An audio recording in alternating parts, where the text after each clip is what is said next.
দেখা যায়। আসলে ভালো লাগবে না।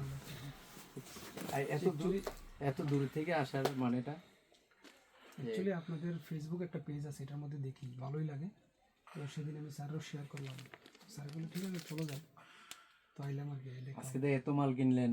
অ্যাকচুয়ালি বন্ধুরা আমরা স্যারে আইসে, স্যার তো তুই জানি স্যারে তো গন্ডাছড়া, হ্যাঁ গন্ডাছড়া স্যারে আমার কাছে কালকে একটা মেসেজ আছে, আরেকজন কমেন্ট করছে যে ভিডিও স্যার আসবে একটু দেখবেন। তো আজকে তো আপনারা কম্বল নিছেন আমার থেকে কয়টা, 4টা, আর এত ব্যাগ বন্ধুরা অনেকগুলি নিয়েছে, প্রচুর টাকার বিল হয়েছে। জানি না কিরকম দিতে পারছি, ভালো লাগছে কি টোটালে মালের কোয়ালিটি? হ্যাঁ কোয়ালিটি ভালো আছে অ্যাকচুয়ালি, ভালো মাল। আপনারা তো আপনারা এক বন্ধুত্বে শুনে এসেছেন নাকি? উনি তো জানি না স্যার কিরকম দিতে পারলাম। ভালো ভালো লাগছে স্যার? ভালো, আপনাদের ব্যবহারও ভালো, সবটা দেখলাম। ধন্যবাদ স্যার, এটাই চাই। এত দূর থেকে আপনার কাছে বিক্রি করা এটা আমার কাছে গর্ব স্যার, যে এত দূরে আমি মাল বিক্রি করতে পারবো, এটা আমার আইডিয়ার বাইরে। এটাই সোশ্যাল মিডিয়ার পাওয়ার নাকি? গরমের সিজনে যখন আপনি নতুন কালেকশন নেবেন নিশ্চয়ই আবার শেয়ার করবেন। থ্যাংক ইউ স্যার, আমরা চেষ্টা করব। ভালো লাগলে চা খাবেন স্যার? Thank you sir.